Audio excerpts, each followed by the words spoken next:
Right, well, okay, wasn't that a refreshing break? It was indeed. So today, I'm really proud to have Jessica Trudel, and I've known Jessica for at least 3 years, and very creative and impressive writer. She also is a fine spoken word person. Is that she's the president of the Timmins Porcupine Toastmasters, and if anyone's interested in joining up, perhaps you can talk to Jessica after her performance, or get in contact with her via the Timmins Postmasters email or phone number. But Jessica has been writing stories, poems, and essays for as long as she can remember. And as a child, she wanted to become as many different things as her imagination would sort of inspire her to be. She wanted to do a lot of different things. She wanted to be a veterinarian, an architect, a photographer, but she always wanted to be what everyone in this room wants to be, a writer, right? Everyone wants to write. But she wanted to do it on the side. However, it never occurred to her that she could actually make a living. You can actually make a living being a writer. Yes. You can try. Speaking personally. She's freelanced as a writer and editor for 10 years. And she opened up her own business, Cursor Communications. That's the cursor in the, on the web page, or the, not curse her, it's a cursor. She's not cursing. Ooh, bad joke. All right. She's also a professional writer, and she's getting paid to do writing for a living, which I guess means that her dream has come true. It's been an incredible voyage for her, and she's going to share a few of her written stories with you. So, ladies and gentlemen, let's give a big round of applause for Jessica Trudel.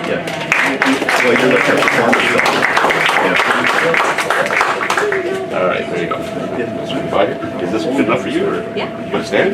Yeah, I'm gonna stand. Let me go. See if I can go here without. I don't have a stand, so I'm gonna stand. Destroy the whole setting. There we go. Oh, not quite. Okay, we're good. Yeah, we're good.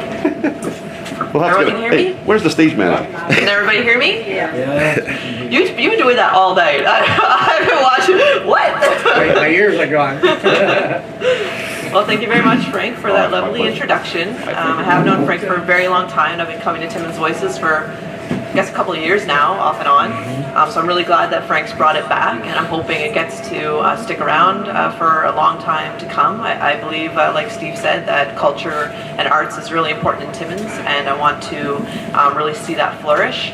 So thank you very much for coming out and supporting Timmins Voices, and in turn supporting me. I really appreciate it.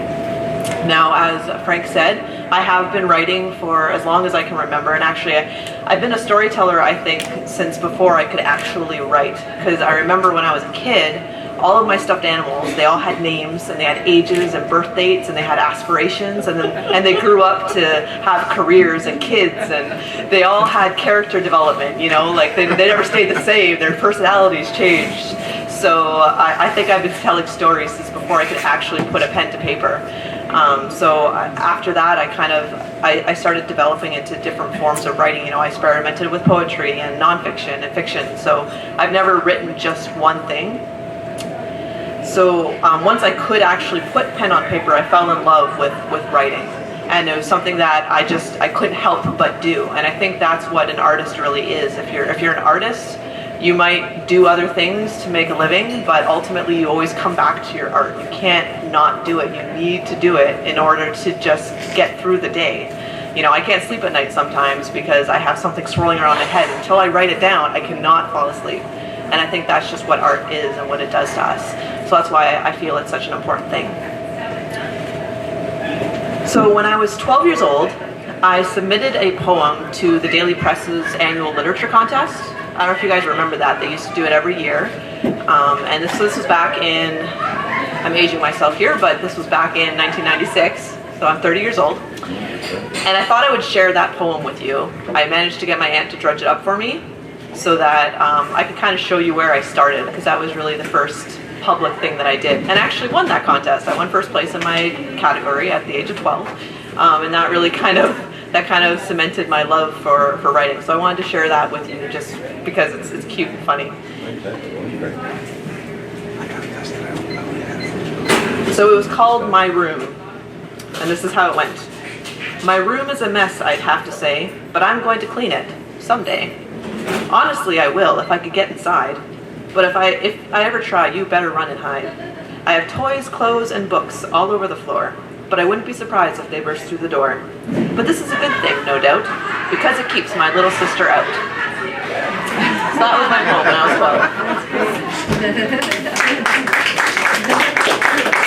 12. One of the reasons I wanted to share this is because it shows an extremely important part of my character, and that even when I was a kid, I philosophized about everything. I overanalyzed and I overthought absolutely everything. So when I was writing that poem, I remember it took me forever to come up with the rhyme in the final line because I couldn't make it work without referencing a little sister or a little brother, and I don't have a little sister or a little brother. I'm the youngest in my family, so I sat there and I debated, is it ethical to lie in a poem? Are you allowed to do that? And I remember I thought about this for a really long time. Did it stop squeaking? Yeah. Okay. So I thought about this for a really long time and I debated it and I eventually went ahead and I did it. And it was like this big deal for me at 12 years old to lie in a poem. And of course, since then I've learned that, with poetry and with fiction, you can say whatever you want. But at the time, it was just such a big deal. So I philosophized a lot as a child and debated over things.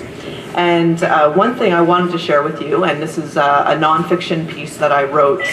I'm not sure exactly how long I wrote it, but it was all about my reflections on religion and how it affected me as a child. It's called The Prayers and the Players. Yeah.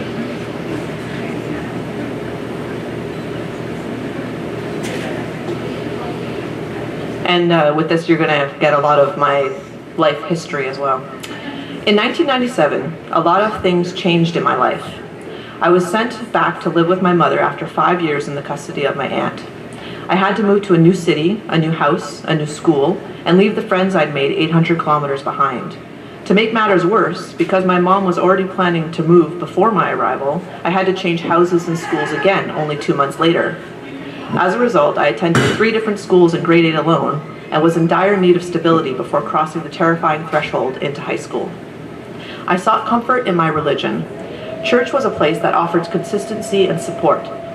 The ritual of Sunday morning communion, the inspiration of Sunday night sermons, the unity of Tuesday night prayer meetings, and the kinship of Friday night youth groups. Attending church 4 times a week may have seemed odd to outsiders, but for me, church was a community that I was a part of, and it had been a part of me for as long as I could remember. I have never known a time in my life when God was not the center around which I orbited. My sister was always the strongest Christian in my family, as far as such labels go. In fact, as far as I was concerned, Jen was perfect. I remember thinking that she had willpower stronger than any teenager I had ever seen. I mean, she used to get up at 5 or 6 in the morning before school every day to do Bible study. Every day, as a teenager. My sister never argued or raised her voice. She did all her chores without complaining. She had straight A's in school, and she was never, to my knowledge, ever caught in a lie. The only problem Jen had, in fact, was doing too many chores, at the expense of her childhood, my aunt always said. I'm sure now that Jen was not perfect. She likely did things in private that could be considered wrong. But at the time, as she has since told me, she made every effort to appear perfect. I guess she succeeded, because I can't remember a single time she did anything wrong, and I'm not exaggerating. There was a time when I envied my sister, 1997 to be exact.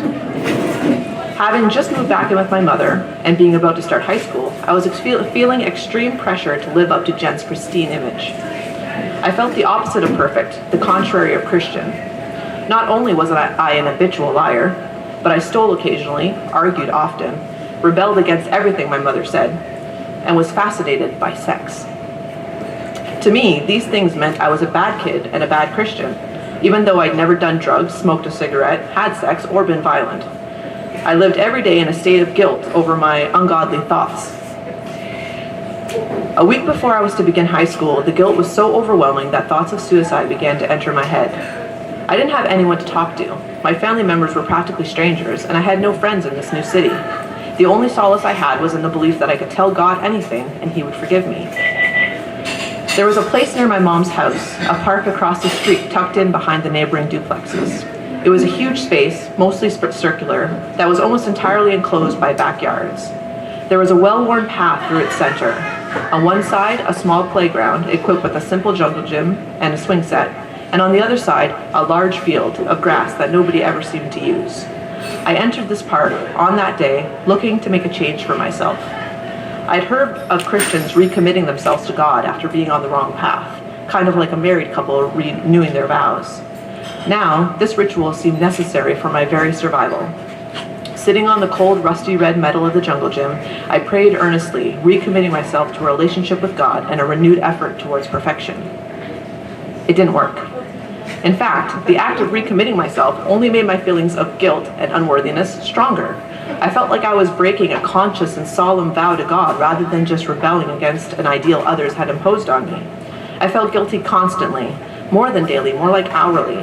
It seemed that, no matter how hard I tried to be perfect, I was anything but. I was unable to see myself as a good kid, even though, when compared to some children, I was a great kid. I spent many afternoons and evenings in that park. I would often sit in the same spot where I had recommitted myself, wondering how I could be so lost. When kids overran the jungle gym, I would sit alone on the other side of the path, in the middle of the field, with my head down and my Bible in hand, searching for the cure to my guilt and unhappiness. With each visit, the park was becoming less a place of solace and more a place of despair. One day, some girls a little younger than I climbed up on the jungle gym while I was sitting there with my Bible. They noticed me and made some disparaging comment, then proceeded to play. Their comment, whatever it was, had wounded my pride, so I refused to move out of their way. I made them run around me every time they tried to get to the slide. I remember thinking that, while on the outside they seemed happy, they couldn't truly be happy. I had always been taught that only Christians knew true happiness and peace. Everyone else was simply ignorance to God's truth and love. I sat there, hoping that the presence of my Bible and I might somehow save them from the life of unhappiness and despair that was ahead of them. Then it struck me. Of all the people on that jungle gym, I was the only one that appeared unhappy. I had never felt at peace. Why were decidedly imperfect people living comparatively happy lives? I moved and waited for the girls to leave. When I was finally alone, I put down my Bible, and instead of praying, I started playing. I gave myself blisters swinging across the horizontal ladders and got wet landing in a puddle at the bottom of the slide. I forgot for 30 minutes what it meant to be a Christian and learned what it meant to be a kid.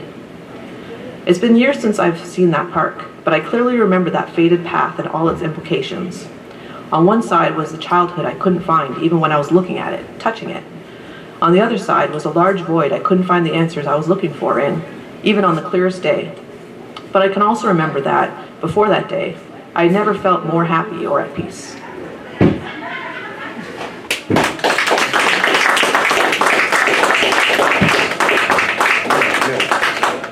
Thank you very much.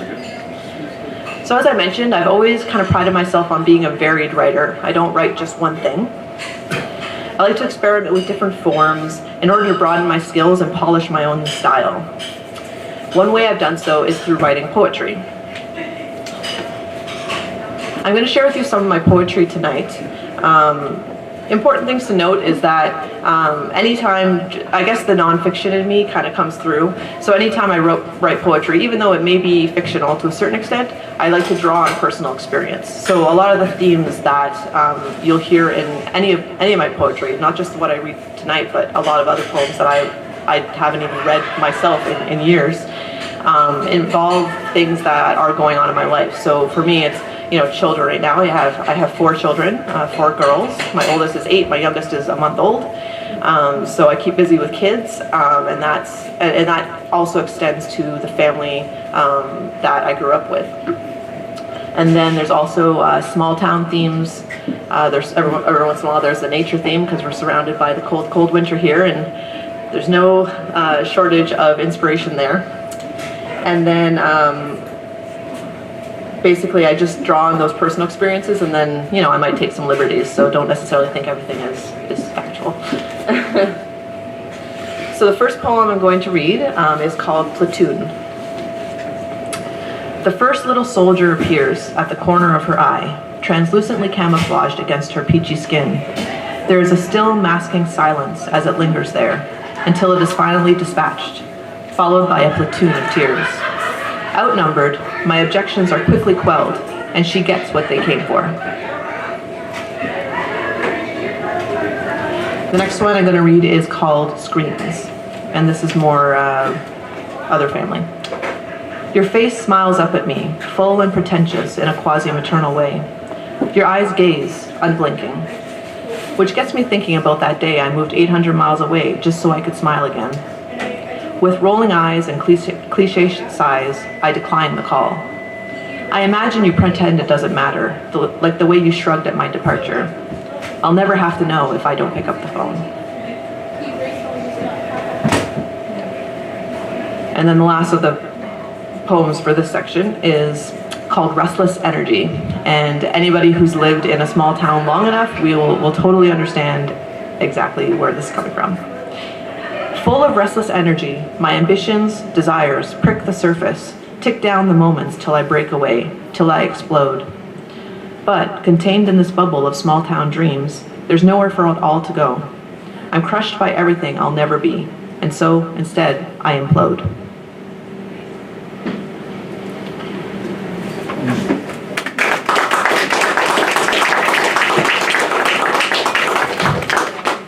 Now, in keeping with the small town theme, I'm going to read you another piece of nonfiction that I wrote. Now, this is a true story. I wrote everything exactly as it happened, so it's really very interesting how everything turned out. It's all about this one weekend I spent in Cochrane, and yeah, you'll see. It will speak for itself. It's called The Puzzle of Perception. Memory is a funny thing. I spent a lot of time as a child in Cochrane, Ontario, and my memories are strong. I remember a place with character. Should I wait? Yeah. Okay. Well, keep going. Start. Okay. Go talk. Okay. Memory is a funny thing. I will restart. I spent a lot of time as a child in Cochrane, Ontario, and my memories are strong. I remember a place with character, the kind of cozy character real estate agents ascribe to houses that are too small, but very charming. I remember a lively place where, though the winters were cold, they were made warmer by friendly people tipping their hats on street corners. I remember days I spent on the golf course, tracking balls that never quite landed where my dad and I wanted. I remember saying that one day I would live in Cochrane, because it was my favorite place in the world. Life took me to other cities naturally. A person can only live in a small town for so long if they want an advanced education. Ironically, I eventually ended up living only an hour away from Cochrane, taking literature courses by correspondence. It was one of these courses that, 10 years after I left Cochrane, put me back in touch with those memories I had shelved away. Until then, I just never had a reason to go back.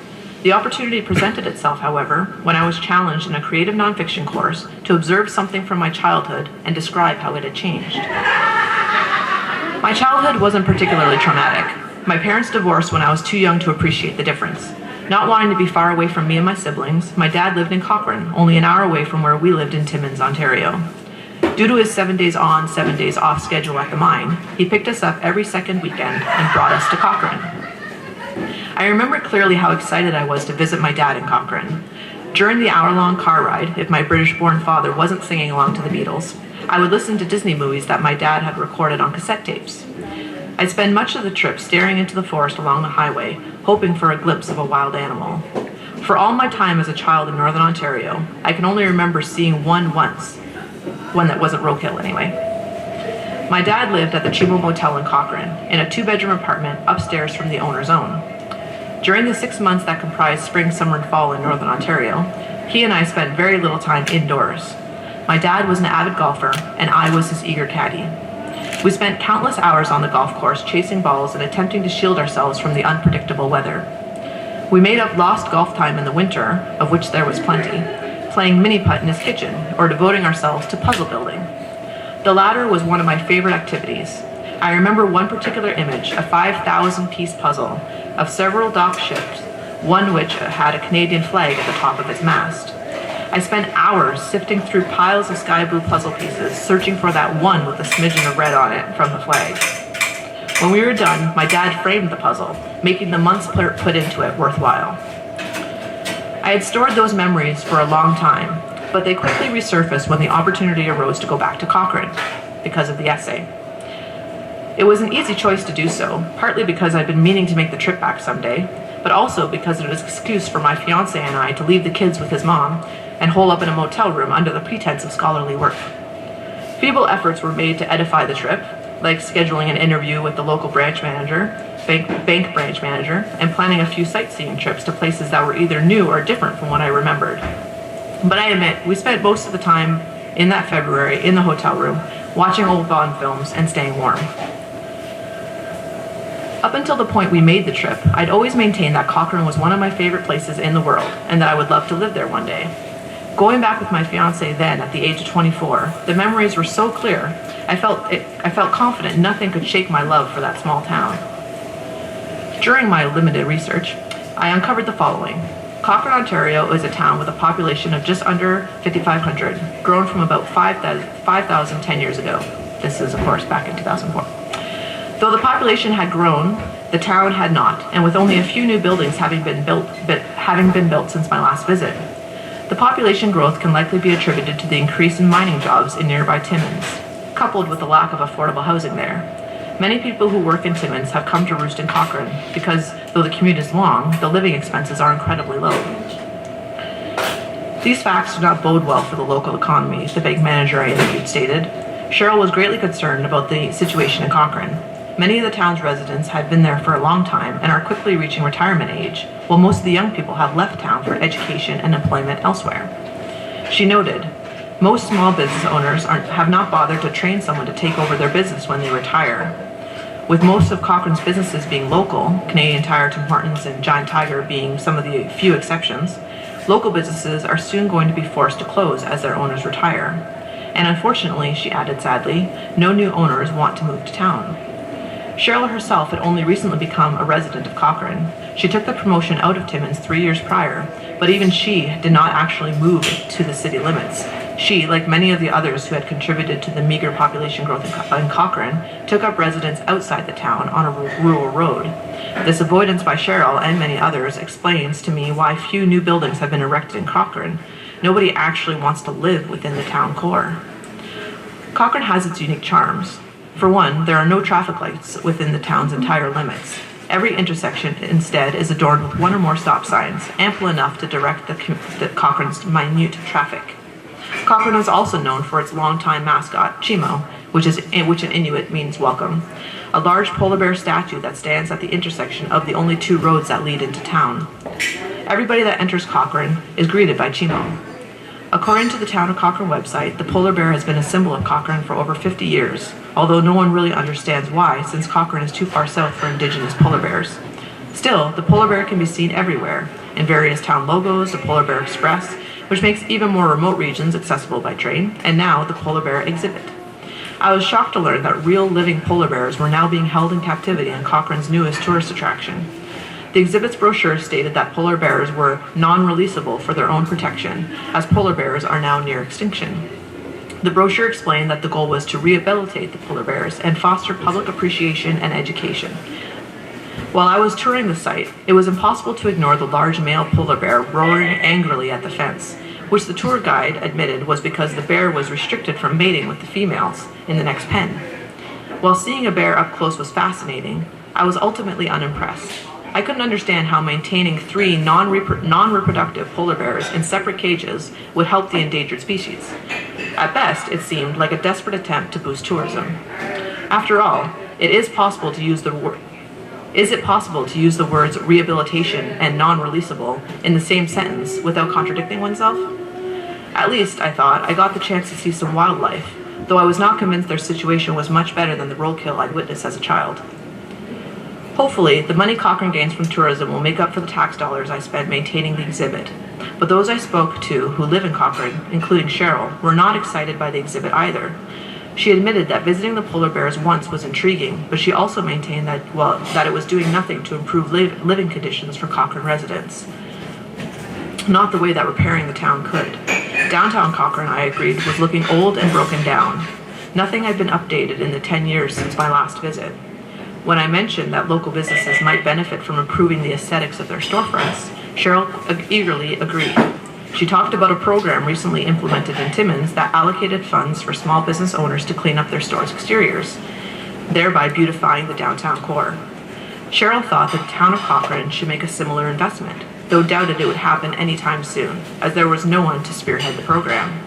That kind of youthful exuberance is no longer available in Cochrane, I suppose. The economic and social conditions in Cochrane, I found, were worsened by none other than its neighbor, my hometown of Timmins. While the downtown of Timmins had been undergoing aesthetic improvements, that was no longer its shopping center. Recent accumulations in the west end of the city, including a Walmart superstore, a Future Shop, and a shopping complex containing Home Hardware, Canadian Tire, Mark's Work Warehouse, and Michael's, had been redirecting traffic for months. Residents from all over Northern Ontario, Hearst, Kirkland Lake, Chapleau, and yes, Cochrane, find it more economical and entertaining to make occasional trips to Timmins than to shop locally for their provisions. The detriment of gas money and commuting are nothing when compared to the benefits of product options all in one place. Cheryl, unabashed, admitted that she too leaves Cochrane to do most of her shopping. As much as she'd love to support Cochrane and its local businesses, she explained, the local entrepreneurs need to try and compete. The town of Cochrane, she said, also needs to take more responsibility. Cochrane can no longer rely on only its local residents to sustain it, and the small amount of tourism that comes from the Polar Bear exhibit and the Polar Bear Express do not account for the dollars leaving in the form of young people and smart shoppers. Cochrane does not reflect the town I remember. Having gained some maturity and perspective, I can clearly see that not much about Cochrane has changed, but my feelings about it have. Cochrane does not carry with it the brightness and charm and energy that I remember once emanating from its proud citizens. No one is tipping their hats on street corners anymore. Instead, old and young alike are sucking on cigarettes outside run-down storefronts, complaining about the unfortunate weather. Cochrane is filled with cold oppression, young people trapped as long as it takes to finish high school, and elderly people who want to retire but don't know if they can afford it, and adults in between, waiting to become the latter. There seem to be two options for everyone who lives there: leave town or wait for an unremarkable retirement. During my trip to Cochrane, I took the time to visit my dad's old apartment. To my surprise, no one was living there, and the Chiba Motel owners were more than willing to let me look around. As could be expected, everything was gone: the picture frames that housed various puzzles, the clock whose ticking kept me up at night, and the furniture we'd once lounged on. The apartment was exactly as my dad had left it, devoid of furniture and life. I suddenly realized why Cochrane felt so cold and empty. My dad was gone. On February 4th, 2004, my dad was found dead in his apartment in southern Ontario. I had visited him only 2 days before he died, but it was 6 days before anyone saw him again. By then, it was too late. He died alone in his tiny one-bedroom apartment and started to decay before anyone realized he was missing. Cochrane, for me, symbolized everything my dad had become: poor, lonely, and a participant in an unremarkable retirement. On the way home from my trip to Cochrane, my fiancé and I stopped to pick up our daughters from his parents. While there, they showed me the basement of their house, which we were surprised to realize I had never seen. In an episode I can only describe as ironic, I discovered something unexpected. Leaning against an old couch left behind by the previous owner was a large picture frame. In it was a puzzle, and the details were exactly as I remembered them, right down to the Canadian flag flanked by 100 pieces of sky. The discovery of this childhood artifact and its associated emotions inspired one thought: maybe, somehow, there is hope for Cochrane after all. Thank you.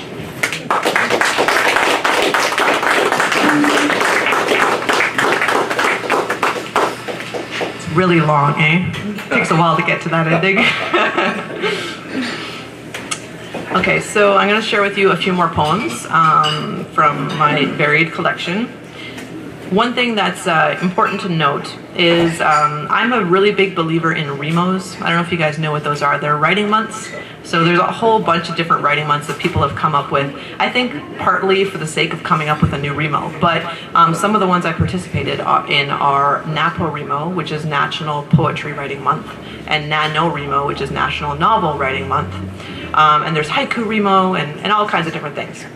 I really believe in REMOs because it gets you writing. It forces you to write something every day.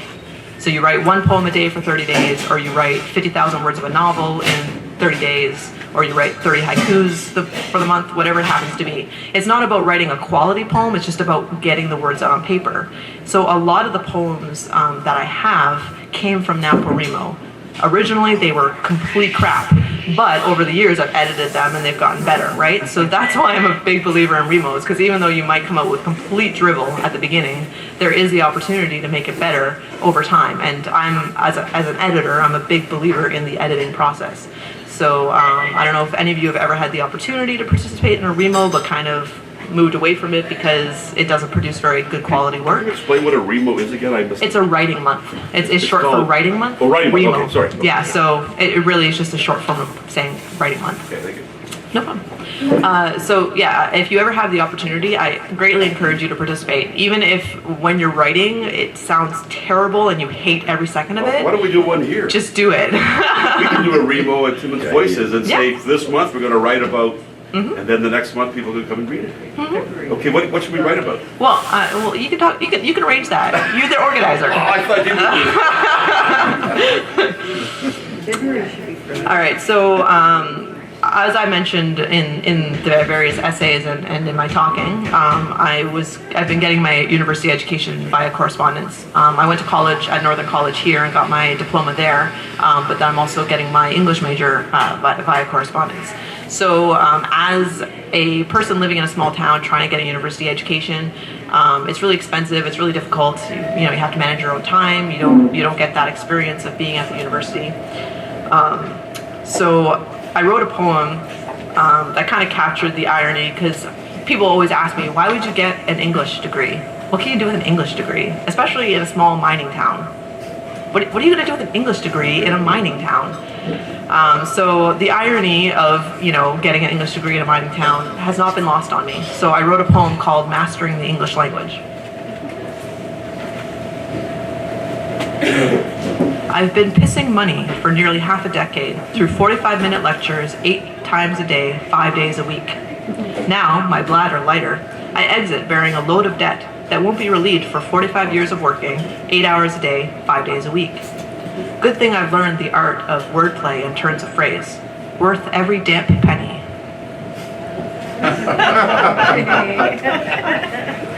Most of the time I feel good about my education. Every once in a while I get a little angry.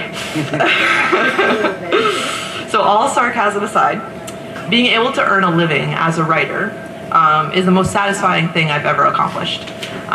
So what I basically do, I run a business, as you mentioned, called Cursor Communications, and I do business writing. So for the most part, I do business writing. I write, articles, or I write website content, social media, that sort of thing.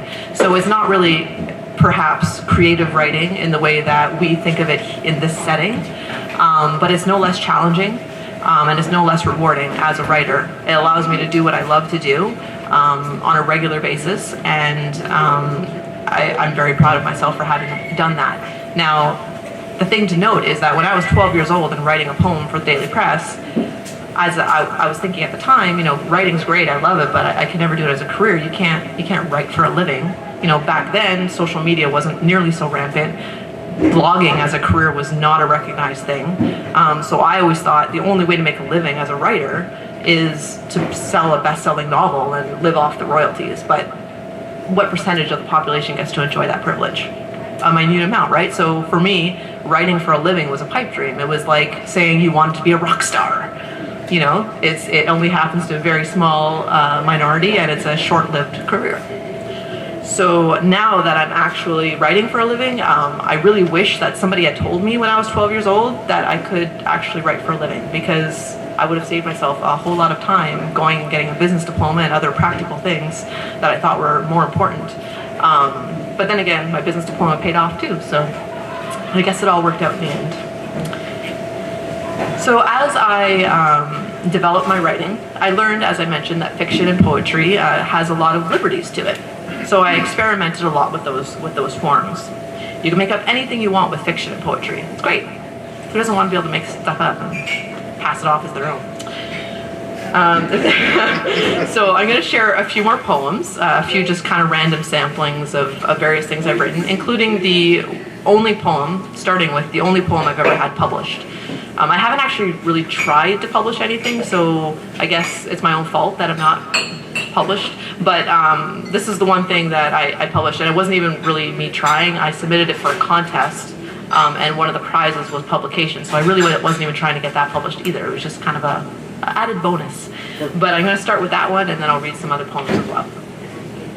And this one, the first one I'm going to read, somebody who read it once described it as cheeky, and I thought that was the best word I had ever heard to describe anything I'd ever written. So I was, it's cheeky apparently. It's called The Hare's Tortoise. He enters me like folklore, a boy with too much time and hair gel on his hands. Yet he is only a blink in my grasp, a pretty boy who greases through, too brief to call him mine. He prefers to err on the side of speed.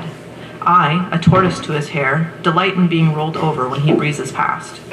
Unable to right myself, my hard shell collects dust until he comes again. In his presence, I miss the moral of the story.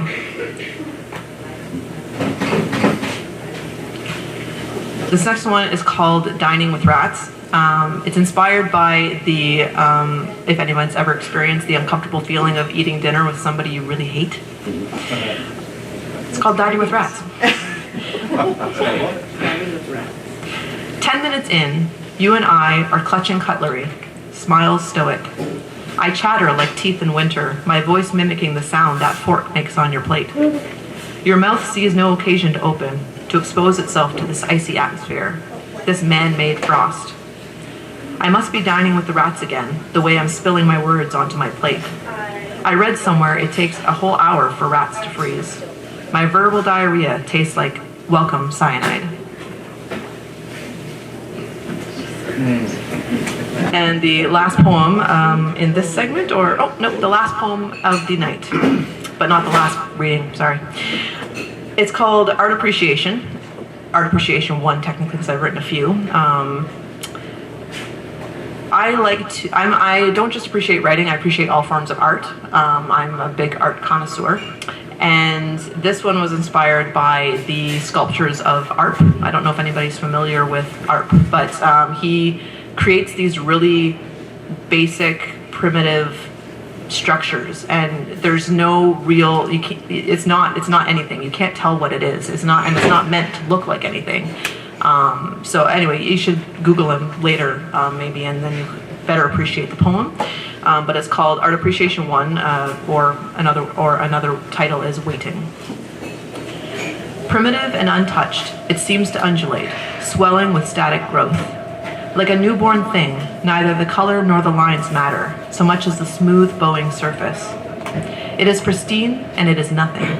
Yet it reaches into your soul and shudders something awake, like a child looses a parent from a lifetime of complacency. You can't look away, waiting, because at any moment you're sure it will quaver, and you will actually witness its growth.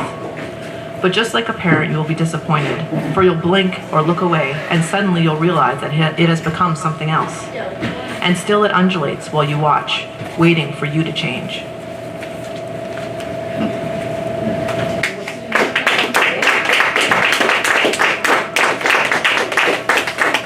What's his name again? ARP. A-R-P. ARP. Yep. So in the same way that I've explored a lot of themes in my poetry, I've also explored, I tend to go back to the same themes in my fiction writing. So next I'm going to share with you 2 pieces of fiction, so stories that I've written. And I find that I tend to go to the same things, and that's, I like, for some reason, to explore predator-prey type relationships. Not entirely sure why. I may be slightly disturbed and not know it, but I really like to kind of explore these things. So I really I like to use metaphor and symbolism and personification to kind of explore that theme. So the next story I'm going to read is called The Green Canopy.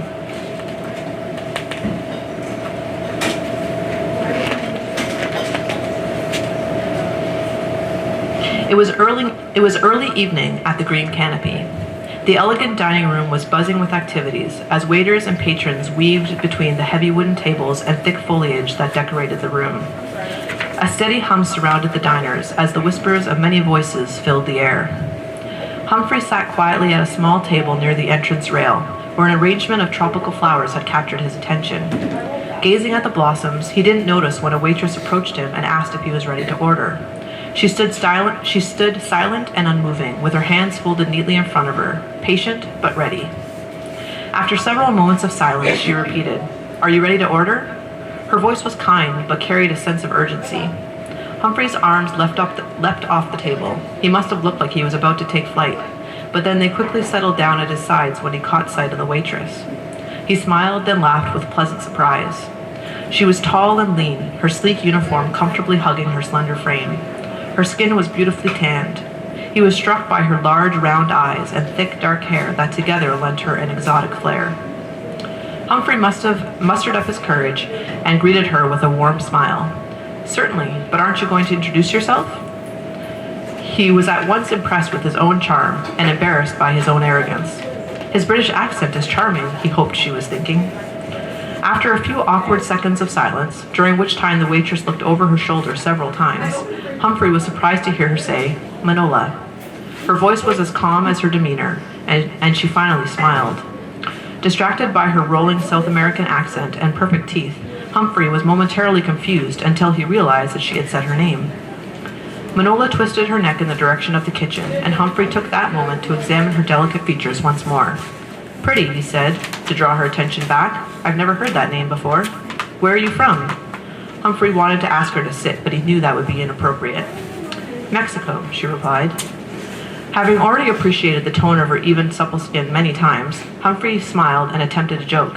"That explains the tan." Manola transferred her weight from one foot to the other. She smiled politely and repeated, "Are you ready to order?" Humphrey ordered the spring salad.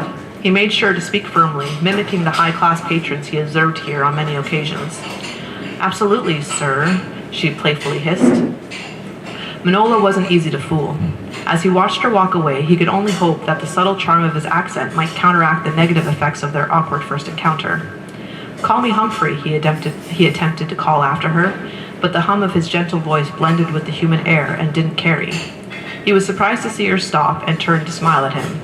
Good ears, he thought, admiring her frame until her brown and green uniform blended with the decor and she vanished. The rest of the evening went on in much the same way. Over the course of his abnormally long meal, Humphrey and Manola exchanged witty remarks and warm glances. Near the end of the dinner, he finally built up the nerve to ask her to join him for drinks. There was a lull in the room now, as the crowds had dispersed. Manola hesitated at his request, but agreed, and told him she would be done at 8. Humphrey exhaled long and hard after she left. The half hour he'd spent waiting for was minuscule compared to the months he'd spent alone until now.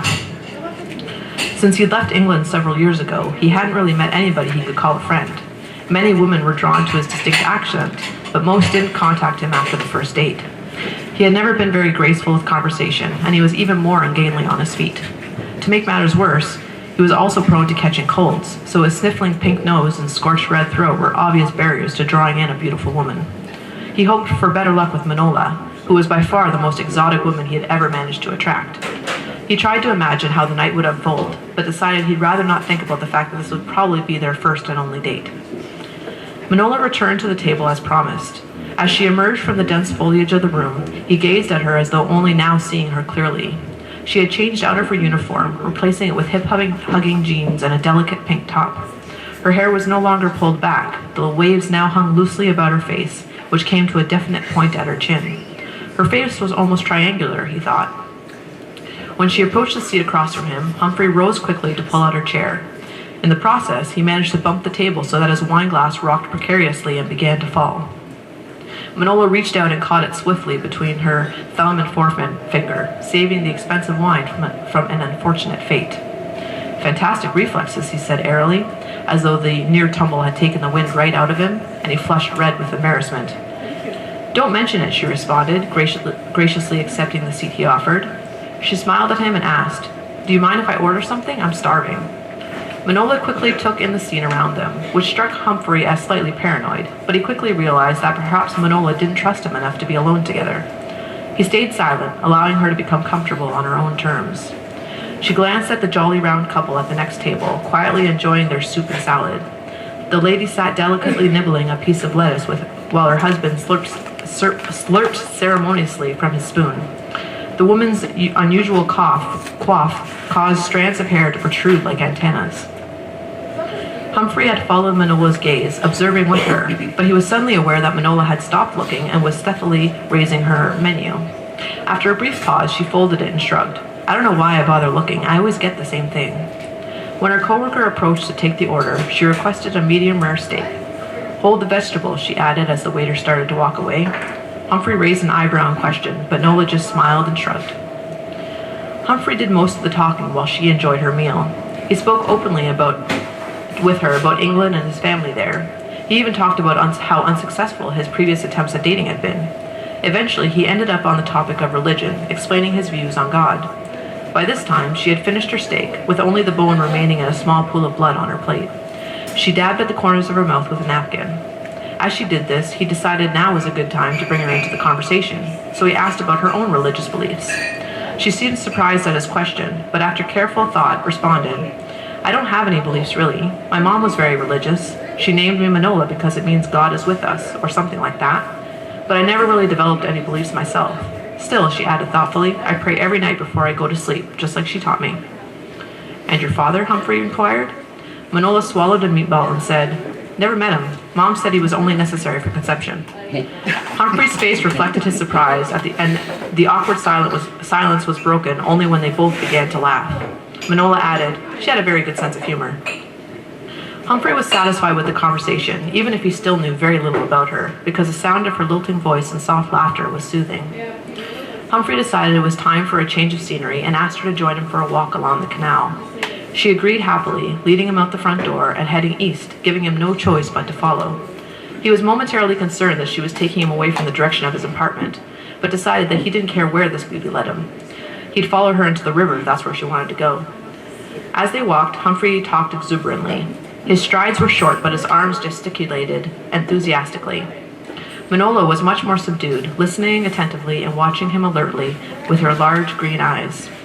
Her hands were almost always folded diligently in front of her, as though she was draping an invisible towel across both arms. Humphrey didn't mind her quiet demeanor, and was extremely pleased that she didn't seem to mind his constant talk. When the evening had worn into night, Manola stopped at a light post and turned towards a large white house across a boulevard. Without hesitation, she told him it was her home and invited him in. He was shocked, but feigned coolness, as he accepted her invitation. She took his hand, tugging him playfully in the direction of her home. Once inside, Humphrey was amazed at the decor. Unlike the northern surroundings they had enjoyed outdoors, her apartment was decorated much like the restaurant. There was faux tropical flowers and rubber trees everywhere. Ceremonial masks of various kinds decorated the hallway that led to the living room that was very dimly lit. He passed the mantel of the fireplace where several pictures adorned the warm red bricks. He was surprised to see that Manola looked nearly identical to her mother, who had obviously aged gracefully. As he inspected further, he saw a picture of two newborn babies lying side by side, snuggled tightly together. Humphrey thought there was something strange about the image, but his eyes were drawn away when Manola entered with 2 wine glasses. She placed one firmly in his hand. "Who are the babies in this picture?" he asked, pointing towards the image he'd been examining. Manola bit her lip gently as a brief wave of emotion swept her face. Humphrey immediately regretted his inquiry.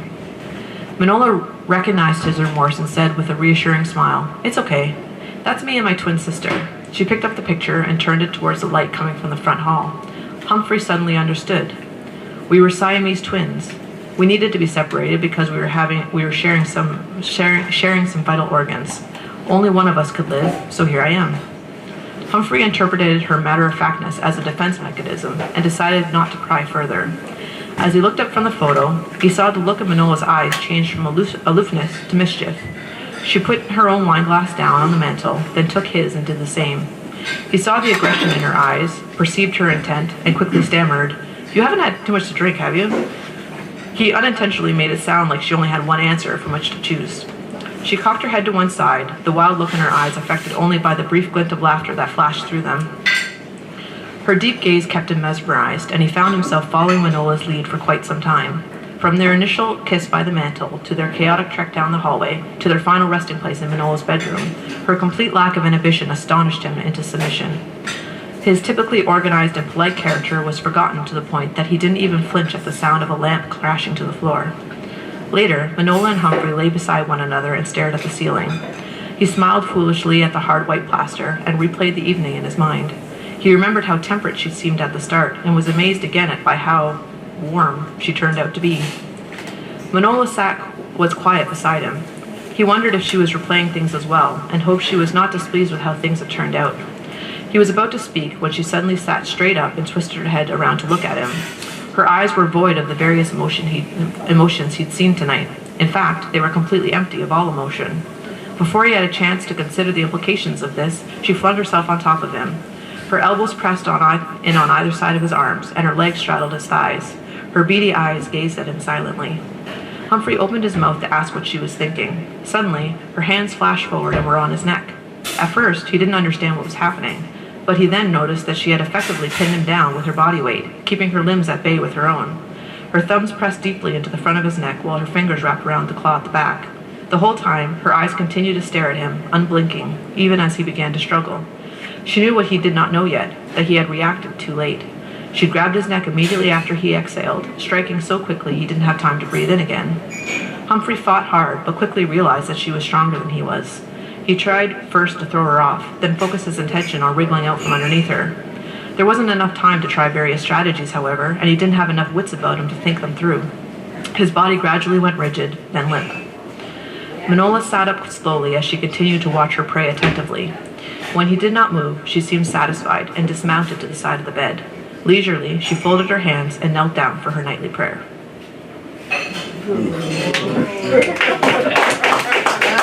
That was quite welcome. Thank you very much. Let's have a big hand for Jessica.